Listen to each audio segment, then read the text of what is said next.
ವೀಕ್ಷಕರೇ, ಮೊನ್ನೆಯಷ್ಟೇ ಮಂಡ್ಯದ ಬಳಿ ನಡೆದಿದ್ದಂಥ ಟೀಚರ್ ದೀಪಿಕರ್ ಅವರ ಬರ್ಬರ ಹತ್ಯೆ ಬಗ್ಗೆ ಚರ್ಚೆ ಮಾಡಿದ್ವಿ. ಇತ್ತೀಚೆಗೆ ಇದೇ ರೀತಿ ಇನ್ನೊಂದು ಕೇಸ್ ಕೂಡ ಸಂಭವಿಸಿತ್ತು. ಆದ್ರೆ ಇಲ್ಲಿ ನಡೆದಿರೋದು ಬೇರೆ. ವೀಕ್ಷಕರೇ, ಈ ಇಡೀ ಪ್ರಕರಣದ ಮುಖ್ಯ ವ್ಯಕ್ತಿ ಹೆಸರು ರಾಣಿ ರಾಯ್. ಈಕೆನ ರೀಲ್ಸ್ ಕ್ವೀನ್ ಅಂತಾನೆ ಕರೆಯೋದು ಸೂಕ್ತ. ಸದಾ ಶೃಂಗಾರ ಹಾಗೂ ಅಲಂಕಾರ ಪ್ರಿಯಳಾದಂಥ ಈಕೆ ಕನ್ನಡಿ ಮುಂದೆ ಕುಳಿತು ಮೇಕಪ್ ಅನ್ನ ಮಾಡ್ಕೊಳ್ತಾ ಅದನ್ನ ಎಲ್ಲರಿಗೂ ಪ್ರದರ್ಶನ ಮಾಡುವ ಹವ್ಯಾಸ ಇದ್ದಂತ ಯುವತಿ. ಅದಕ್ಕಾಗಿ ಫೇಸ್ಬುಕ್, ಇನ್ಸ್ಟಾ ತರಹದ ವೇದಿಕೆಗಳನ್ನ ಬಳಸ್ತಾ ತನ್ನ ದೇಹದ ಸೌಂದರ್ಯದಿಂದ ಅಲ್ಲಿ ಪ್ರತಿನಿತ್ಯ ಅನೇಕರನ್ನ ಆಕರ್ಷಣೆ ಮಾಡೋದು ಈಕೆಯ ಹವ್ಯಾಸ ಆಗಿತ್ತು. ಬಿಹಾರ್ನ ಬೇಗುಸರಾಯ್ನ ನಿವಾಸಿಯಾಗಿದ್ದಂತ ಈಕೆಗೆ ಮಹೇಶ್ವರ್ ರಾಯ್ ಎಂಬ ಪತಿ ಕೂಡ ಇದ್ದ. ಚಿಕ್ಕ ವಯಸ್ಸಿಗೆ ಪ್ರೀತಿಸಿ ಮದುವೆಯಾಗಿದ್ದಂತ ಇವರಿಗೆ ಒಂದು ಹೆಣ್ಮಗು ಕೂಡ ಜನಿಸಿತ್ತು. ಸ್ವಂತ ಊರಲ್ಲಿ ವ್ಯವಸಾಯ ಕೈ ಹಿಡಿಯದಂತ ಕಾರಣ ಮಹೇಶ್ವರ್ ಕೋಲ್ಕತ್ತಾಗೆ ತೆರಳಿ ಅಲ್ಲೊಂದು ಕನ್ಸ್ಟ್ರಕ್ಷನ್ ಕಂಪನಿಯಲ್ಲಿ ಕೆಲಸಕ್ಕೆ ಸೇರಿದ್ದ. ಇತ್ತ ರಾಣಿ ತನ್ನ ಮಗುವಿನೊಂದಿಗೆ ಮನೆಯಲ್ಲಿ ಇರ್ತಾ ಇದ್ಲು. ಗಂಡ ತನ್ನ ಹತ್ರ ಇರದೇ ಹೋದ್ರೂ ಕೈಯಲ್ಲೊಂದು ಮೊಬೈಲ್ ಇತ್ತಲ್ಲ, ಆಕೆಗೆ ಅದೇ ಸರ್ವಸ್ವ. ದಿನ ಕೂಡ ಮೇಕಪ್ ಅನ್ನ ಮಾಡಿಕೊಂಡು 10 ಬಣ್ಣ ಬಳಿದುಕೊಂಡು ರೀಲ್ಸ್ ವಿಡಿಯೋವನ್ನ ಮಾಡೋದು ಅಂದ್ರೆ ಆಕೆಗೆ ಎಲ್ಲಿಲ್ಲದ ಆಸಕ್ತಿ. ಆಕೆಯ ಇನ್ಸ್ಟಾದಲ್ಲಿ ಈಕೆಯ ಫಾಲೋವರ್ಸ್ಗಳು ಮೇಕಪ್ ಕ್ವೀನ್ ಅಂತಾನೆ ಕರೀತಾ ಇದ್ರು. ಈಕೆ ಕೆಲವೊಂದು ರೀಲ್ಸ್ಗಳನ್ನ ನೋಡಿದ್ರೆ ನಿಮ್ಗೆ ಆ ಮಾತಿನ ಅರ್ಥ ತಿಳಿಯುತ್ತೆ. ಬೆಳಿಗ್ಗಿನಿಂದ ಸಂಜೆವರೆಗೂ ರೀಲ್ಸ್ ಅನ್ನ ಮಾಡ್ತಾ ಕಾಲ ಕಳೆಯೋದು ಈಕೆ ಒಂದು ವಿಧದ ಚಟ ಆಗಿತ್ತು.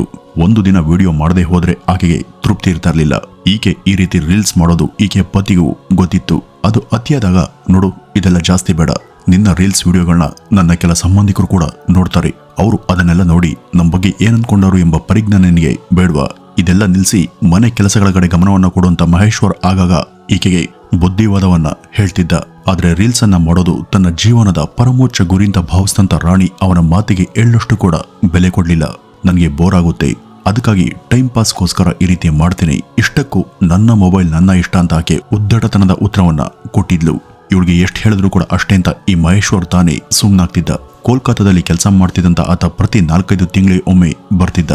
ಅಷ್ಟೋ ಇಷ್ಟು ಹಣವನ್ನ ಕೂಡಿಟ್ಟು ಸ್ವಂತ ಊರಲ್ಲಿ ಸಣ್ಣದೊಂದು ಮನೆ ಕಟ್ಟುವಂತ ಉದ್ದೇಶ ಆತನದ್ದು.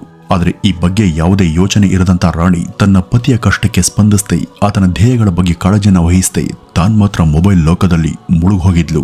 ಆಕೆ ಮನೆ ಎದುರಿಗಿದ್ದಂತ ಮಹಮ್ಮದ್ ಎಂಬ ಯುವಕನನ್ನ ತನ್ನ ರೀಲ್ಸ್ನ ಸಹಾಯಕ್ಕೆ ಕರೀತಾ ಇದ್ಲು. ಈಕೆ ಅತ್ತೆ ಬೇರೆ ಕಡೆ ಇದ್ದಿದ್ರಿಂದ ಮನೆಯಲ್ಲಿ ಒಬ್ಬಂಟಿಯಾಗಿ ಇರ್ತಿದ್ದಂತ ರಾಣಿಗೆ ರೀಲ್ಸ್ ಮಾಡಲು ಯಾರ ಅಡೆತಡೆ ಕೂಡ ಇರಲಿಲ್ಲ. ಆಕೆ ಅನೇಕ ಸಲ ತನ್ನ ಸೋದರಿಯನ್ನು ಕೂಡ ರೀಲ್ಸ್ಗೆ ಬಳಸ್ಕೊಂಡು ಅವ್ರ ಜೊತೆ ಕೂಡ ರೀಲ್ಸ್ ಅನ್ನ ಮಾಡಿ ಅಪ್ಲೋಡ್ ಮಾಡ್ತಾ ಇದ್ಲು. ಈಕೆಯ ಸೋದರಿಯರ ಗೆಳೆಯರು ಕೂಡ ಈಕೆ ಮನೆಗೆ ಬಂದು ಹೋಗ್ತಾ ಇದ್ರು. ಎಲ್ಲರೂ ಕೂಡ ಅಲ್ಲೇ ಬೇಕಾದ ರೀತಿ ಏಕಾಂತದಿಂದ ಕಾಲ ಕಳೀತಾ ಇದ್ರು. ಈಕೆ ವಿಡಿಯೋಗಳನ್ನ ಅವರೇ ಚಿತ್ರೀಕರಿಸಿ ಅದನ್ನ ಸ್ವತಃ ತಾವೇ ಎಡಿಟ್ ಮಾಡಿ ಕೊಡ್ತಾ ಇದ್ರು. ಬಿಡುವಿನ ವೇಳೆಯಲ್ಲಿ ಸಿನಿಮಾಗೆ ಹೋಗೋದು, ಶಾಪಿಂಗ್ ಅಂತ ಹೊರಗಡೆ ಹೋಗೋದು, ಸುತ್ತಾಡೋದು ಇದೆಲ್ಲ ನಡೀತಾ ಇತ್ತು. ಏನೇ ಆದ್ರೂ ರೀಲ್ಸ್ ಮಾಡೋದು ಮಾತ್ರ ಆಕೆ ಒಂದಿನ ಕೂಡ ತಪ್ಪಿಸ್ಲಿಲ್ಲ. ಫುಲ್ ಮೇಕಪ್ನೊಂದಿಗೆ ರೀಲ್ಸ್ಗೆ ಇಳಿದಿದ್ದಂತ ರಾಣಿಗೆ ಅಂತರ್ಜಾಲದಲ್ಲಿ ಅನೇಕ ಅಭಿಮಾನಿಗಳಿದ್ರು. ಆಕೆ ಸೌಂದರ್ಯಕ್ಕೆ ಮಾರು ಹೋದಂತ ಸಾಕಷ್ಟು ಜನ ಫಾಲೋವರ್ಸ್ಗಳು ಕೂಡ ಇದ್ರು. ಜೀವನದ ಜವಾಬ್ದಾರಿ ಇರದೆ ಹೇಳೋರಿಲ್ಲ ಕೇಳೋರಿಲ್ಲ ಎಂಬಂತಿದ್ದಂತ ರಾಣಿಯ ರೀಲ್ಸ್ಗಳ ಹುಚ್ಚಾಟ ಮಿತಿ ಮೀರಿತ್ತು. ಈ ವಿಡಿಯೋಗಳು ದೂರದ ಕೋಲ್ಕತ್ತಾದಲ್ಲಿ ಎಲ್ಲೋ ಕೆಲಸದಲ್ಲಿದ್ದಂತ ಈಕೆ ಪತಿಗೆ ತಲುಪಿದ್ವು. ಅವುಗಳನ್ನ ಅವನ ಸ್ನೇಹಿತರೆ ಅವನಿಗೆ ಕಳುಹಿಸಿ, ಈಕೆ ಇದೇ ರೀತಿ ಮುಂದುವರೆದರೆ ನಿನ್ನ ಕುಟುಂಬದ ಮರ್ಯಾದೆ 3 ಕಾಸಿಗೆ ಹರಾಜಾಗುತ್ತೆ, ಮೊದಲು ಈಕೆಯನ್ನ ನಿಯಂತ್ರಣದಲ್ಲಿ ಇಡುವಂತ ಎಚ್ಚರಿಸಿದ್ರು. ತನ್ನ ಪತ್ನಿಗೆ ಮನೆ ಬಳಿ ಯಾರೋ ಒಬ್ಬನ ಜೊತೆ ಅಕ್ರಮ ಸಂಬಂಧ ಇದೆ ಎಂಬ ಸುದ್ದಿ ಕೂಡ ಆತನ ಕಿವಿಗೆ ಬಿದ್ದಿತ್ತು. ಇದೆಲ್ಲದರಿಂದ ವಿಚಲಿತನಾದಂತ ಮಹೇಶ್ವರ್ ಆಕೆಗೆ ಸರಿಯಾಗಿ ಬುದ್ಧಿ ಹೇಳೋದಕ್ಕೆ ಮನೆಗೆ ವಾಪಸ್ ಬಂದಾಗ ಅವನ ಮನೆ ಅದಾಗಲೇ ಒಂದು ಮಿನಿ ಸ್ಟುಡಿಯೋ ಆಗಿ ಬದಲಾಗಿತ್ತು. ಈ ರಾಣಿ ತನ್ನ ರೀಲ್ಸ್ ವಿಡಿಯೋಗಳಿಗಾಗಿ ಅದರ ಸ್ವರೂಪವನ್ನ ಬದಲಿಸಿದ್ಲು. ಮನೆಗೆ ಬಂದವನೇ ಮಹೇಶ್ವರ್ ಇನ್ಮೇಲೆ ಇದೆಲ್ಲ ಮಾಡುವ ಹಾಗಿಲ್ಲ, ಇಲ್ಲಿ ನಾನು ಹೇಳದಂತೆ ನೀನು ಕೇಳಬೇಕು, ಇದೆಲ್ಲ ನಿಲ್ಸಿ ಎಲ್ಲೂ ಹೊರಗಡೆ ಹೋಗದಂತೆ ಮರ್ಯಾದೆಯಿಂದ ಮನೆಯಲ್ಲೇ ಬಿದ್ದಿರು ಅಂತ ಹೇಳಿದ್ದ. ಇಲ್ಲಿ ಸಂಪಾದನೆ ಮಾಡೋನು ನಾನು ಹೇಳದಂತೆ ಕೇಳಿದ್ರೆ ನಿನಗೆ ಸ್ಥಳ, ಇಲ್ಲಾಂದ್ರೆ ಪರಿಣಾಮ ನೆಟ್ಕಿರೋಲ್ಲ ಅಂತ ಈ ಮಹೇಶ್ವರ್ ಗುಡುಗಿದ್ದ. ಇದೇ ಒಂದು ವಿಷಯವಾಗಿ ಪ್ರತಿದಿನ ಇಬ್ಬರ ನಡುವೆ ಜಗಳ ನಡೀತಾ ಇತ್ತು. ಒಂದು ದಿನ ಅವಳ ಮೊಬೈಲ್ ಅನ್ನ ಕಸ್ತು ಜೋರಾಗಿ ನೆಲಕ್ಕೆಸ್ತಂತ ಮಹೇಶ್ವರ್ ಅದನ್ನ ಒಡೆದು ಹಾಕಿದ್ದ. ರಾಣಿ ಮನೆ ಬಿಟ್ಟು ಹೊರಗಡೆ ಕಾಲಿಡದಂತೆ ಹಾಗೂ ಮತ್ತೊಮ್ಮೆ ಮೊಬೈಲ್ ಅನ್ನ ಬಳಸದಂತೆ ಕಟ್ಟುನಿಟ್ಟಿನ ಎಚ್ಚರಿಕೆಯನ್ನ ವಹಿಸಿದ್ದ. ಆಕೆಯೇ ಅಲ್ಲಿ ಇನ್ನೊಬ್ಬನ ಜೊತೆ ಸಂಬಂಧ ಇದ್ದ ಬಗ್ಗೆ ಈ ಮಹೇಶ್ವರ್ಗೆ ತುಂಬಾ ಅಸಮಾಧಾನ ಹಾಗೂ ಕೋಪ ಇತ್ತು. ಇವಳನ್ನ ಸಾಧಾರಣವಾಗಿ ಎಚ್ಚರಿಸಿದ್ರೆ ಸಾಲಲ್ಲ, ಇವಳ ಮೇಲೆ ಗಂಭೀರವಾದಂತ ಕಂಟ್ರೋಲ್ ಸಾಧಿಸಬೇಕು ಅಂತ ಮಹೇಶ್ವರ್ಗೂ ಗೊತ್ತಾಗಿತ್ತು. ಆದ್ರಿಂದಲೇ ಅವಳ ಮೇಲೆ ಫುಲ್ ಕಂಟ್ರೋಲ್ ಅನ್ನ ಹೇರಿದ್ದ. ಈ ರಾಣಿಗೆ ಇದೆಲ್ಲದರಿಂದ ಬೇಸರ ಆಗಿತ್ತು. ಅವಳು ಪತಿಯ ಕಣ್ತಪ್ಪಿಸಿ ತನ್ನ ಪ್ರಿಯತಮನನ್ನ ಆಗಾಗ ಭೇಟಿಯಾಗ್ತಿದ್ಲು. ಆದ್ರೆ ರೀಲ್ಸ್ ಅನ್ನ ಮಾಡದಂತೆ ತನ್ನ ಪತಿ ತನ್ನನ್ನ ತಡೆದದು ಆಕೆಗೆ ನುಂಗಲಾರದಂತ ತುತ್ತಾಗಿತ್ತು. ಇವಳ ಮೇಕಪ್ ಕಿಟ್ ಅನ್ನ ಸಂಪೂರ್ಣವಾಗಿ ಮಹೇಶ್ವರ್ ನಾಶ ಮಾಡಿದ್ದ.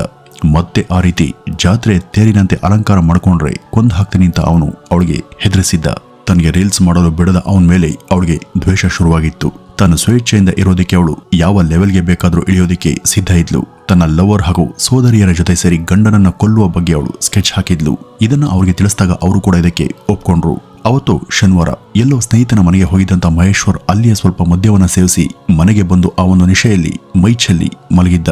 ಇದೇ ತಕ್ಕ ಸಮಯ ಅಂತ ರಾಣಿ ತನ್ನ ಲವರ್ ಹಾಗೂ ಸೋದರಿಯರಿಗೆ ಕರೆ ಮಾಡಿ ಮನೆಗೆ ಕರೆಸ್ಕೊಂಡು ಮಲಗಿದ್ದಂತ ಮಹೇಶ್ವರ್ನನ್ನ ಎಲ್ಲರೂ ಸೇರಿ ಹಿಂಸಿಸಿ ಹೊಡೆದು ಕೊಂದು ಹಾಕಿದ್ರು. ಕೊಂದ ಬಳಿಕ ಅವನು ನೇಣಿಗೆ ಶರಣಾಗಿದ್ದಾನೆ ಎನ್ನುವಂತೆ ಮನೆಯ ಒಳಗೆ ಅವನನ್ನ ತಾವೇ ಬಲವಂತದಿಂದ ನೇಣಿನ ಕುಣಿಕೆಗೆ ಅವನ ದೇಹವನ್ನ ನೇತಾಕಿದ್ರು. ಇಷ್ಟೆಲ್ಲ ಮಾಡಿ ಮುಗಿಸ್ತಂತ ರಾಣಿಯ ಸಹಚರರು ಅಲ್ಲಿಂದ ಏನೂ ನಡೆದೇ ಇಲ್ಲ ಎನ್ನುವ ಹಾಗೆ ಸದ್ದಿಲ್ಲದೆ ಎಸ್ಕೇಪ್ ಆದ್ರು. ರಾಣಿ ಕೂಡ ತನಗೇನು ಗೊತ್ತೇ ಇಲ್ಲ ಎನ್ನುವ ಹಾಗೆ ಕಾಲವನ್ನ ಕಳೆದ್ಲು. ಬೆಳಿಗ್ಗೆ ಮಹೇಶ್ವರ್ಗೆ ಅವನ ಸ್ನೇಹಿತರು ಯಾರೋ ಕರೆ ಮಾಡಿದಾಗ ಬೇರೆ ಯಾರೋ ಅವನ ಮೊಬೈಲ್ ಅನ್ನ ರಿಸೀವ್ ಮಾಡಿದ್ರು. ಮತ್ತೆ ಮತ್ತೆ ಕರೆ ಮಾಡಿದ್ರು ಕೂಡ ಮಹೇಶ್ವರ್ ಲೈನ್ಗೆ ಸಿಗದೆ ಹೋದಾಗ ಅವನ ಸ್ನೇಹಿತರು ಮನೆಗೆ ಬಂದಿದ್ರು. ಆಗ ಅವನ ಶವ ನೇಣು ಹಾಕಲ್ಪಟ್ಟ ಸ್ಥಿತಿಯಲ್ಲಿ ಕಂಡುಬಂದಿತ್ತು. ರಾಣಿ ತನ್ನ ಪತಿ ನೇಣಿಗೆ ಶರಣಾದಂತ ಅಳ್ತಾ ಡ್ರಾಮಾ ಮಾಡ್ತಾ ಕೂತಿದ್ಲು. ಅವನ ಸ್ನೇಹಿತರಿಗೆ ಇದರಿಂದ ಅನುಮಾನ ಬಂದಿತ್ತು. ನಿನ್ನೆವರೆಗೂ ಚೆನ್ನಾಗಿದ್ದಂತ ಅವನ್ಯಾಕೆ ನೇಣಿಗೆ ಶರಣಾದ ಎಂಬ ಗೊಂದಲದಿಂದ ಈ ಒಂದು ಸಂಗತಿಯನ್ನ ಯಾರೋ ಅವನ ತಂದೆಗೆ ಫೋನ್ ಮಾಡಿ ತಿಳಿಸಿದ್ರು. ಸುದ್ದಿ ಕೇಳಿದ ತಕ್ಷಣ ಸ್ಥಳಕ್ಕೆ ಬಂದಂತ ಮಹೇಶ್ವರ್ನ ತಂದೆ ರಾಣಿ ಮೇಲೆ ಹರಿಹಾಯ್ದ್ರು.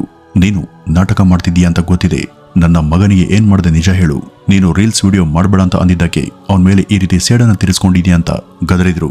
ನಿನ್ ಬಗ್ಗೆ ನಮ್ಗೆ ಚೆನ್ನಾಗಿ ಗೊತ್ತಿದೆ, ಏನಾಯ್ತು ಅಂತ ನಿಜ ಹೇಳು. ನಿನ್ನ ತಂಗಿಯರು ಹಾಗೂ ನಿನ್ನ ಗೆಳೆಯರೆಲ್ಲ ಇಲ್ಲಿಗೆ ಬಂದು ಏನ್ ಮಾಡಿದ್ರಿ ಅಂತ ಕೇಳಿದಾಗ ರಾಣಿ ಡ್ರಾಮಾ ಮಾಡ್ತಾ ನಾನು ಅವರು ಜಗಳ ಆಡಿದ್ವಿ, ನಾನು ಒಂದ್ ರೂಮಲ್ಲಿ ಮಲಗಿದ್ದೆ ಹಾಗೂ ಅವರು ಇನ್ನೊಂದು ರೂಮಲ್ಲಿ ಮಲಗಿದ್ರು, ಯಾವಾಗ ಅದೇನ್ ಮಾಡ್ಕೊಂಡ್ರು ನನ್ ಗೊತ್ತಿಲ್ಲ ಅಂತ ಮೊಸಳೆ ಕಣ್ಣೀರನ್ನ ಹಾಕಿದ್ಲು.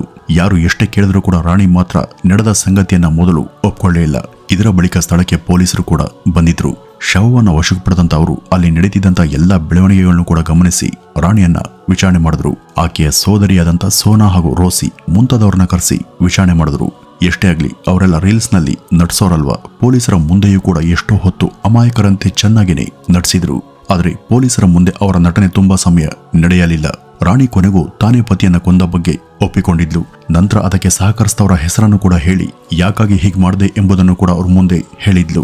ಆಕೆಗೆ ತನ್ನ ಗಂಡ ರೀಲ್ಸ್ ಅನ್ನ ಮಾಡಬೇಡ ಅಂತ ಹೇಳಿದೆ ದೊಡ್ಡ ಅಪರಾಧ ಆಗಿತ್ತು. ಈ ರೀಲ್ಸ್ ಕಾರಣಕ್ಕೆ ಹಾಗೂ ತಾನು ಯಾರ ಜೊತೆಯೋ ಸ್ವೇಚ್ಛವಾಗಿ ಬದುಕುವ ಸಲುವಾಗಿ ತಂದೆ ತಾಯಿಯ ಪ್ರೀತಿಯ ಮಗನಾಗಿದ್ದಂತ ಮಹೇಶ್ವರ್ನನ್ನ ಈ ಪಾಪಿ ಕೊಲ್ಲಿಸಿದ್ಲು. ಆಕೆಗೆ ಸ್ವತಂತ್ರವಾಗಿ ಬದುಕೋದಿಕ್ಕೆ ಅಷ್ಟು ಆಸೆ ಇದ್ದಿದ್ರೆ ಯಾರಿಷ್ಟನೋ ಅವ್ರ ಜೊತೆ ಹೋಗಿ ಬದುಕಬಹುದಿತ್ತು. ಮೈ ಮುರಿದು ಸಂಪಾದಿಸ್ತಿದ್ದ, ಜೀವನದಲ್ಲಿ ಏನೇನೋ ಆಸೆ ಆಕಾಂಕ್ಷೆಗಳನ್ನ ಇಟ್ಕೊಂಡಿದ್ದಂತ ಮಹೇಶ್ವರ್ ಆಕೆಯ ಕೆಟ್ಟ ಚಟಕ್ಕೆ ಬಲಿಯಾಗಿ ಹೋಗಿದ್ದ. ಪೊಲೀಸ್ ಆಕೆ ಹೇಳಿಕೆ ಪಡೆದು ಆಕೆಯ ಸಹಿತ ಇದರಲ್ಲಿ ಭಾಗಿಯಾದವ್ರನ್ನೆಲ್ಲ ವಶಕ್ಕೆ ಪಡೆದ್ರು. ಆಕೆಗೆ ಸಹಕರಿಸಿದಂತ ಇನ್ನಿಬ್ರು ಯುವಕರು ತಲೆಮರೆಸಿಕೊಂಡಿದ್ದು ಅವ್ರಿಗಾಗಿ ಪೊಲೀಸ್ ಬಲೆ ಬೀಸಿದೆ. ವೀಕ್ಷಕರೇ, ಹೊರಗಿನ ಯಾರನ್ನು ಮೆಚ್ಚಿಸುವ ಸಲುವಾಗಿ ಪವಿತ್ರ ಸಂಬಂಧಗಳಿಗೆ ಕೊಳ್ಳಿ ಇಟ್ಟು ಸುಡೋದಕ್ಕೆ ಮುಂದಾದಂತ ಇಂಥವ್ರಿಗೆ ಅದ್ಯಾವಾಗ ಬುದ್ಧಿ ಬರುತ್ತೋ ಗೊತ್ತಿಲ್ಲ. ವೀಕ್ಷಕರೇ, ಇದಿಷ್ಟು ಇವತ್ತಿನ ಈ ಒಂದು ವಿಡಿಯೋದ ಮಾಹಿತಿ. ನಮಸ್ಕಾರ.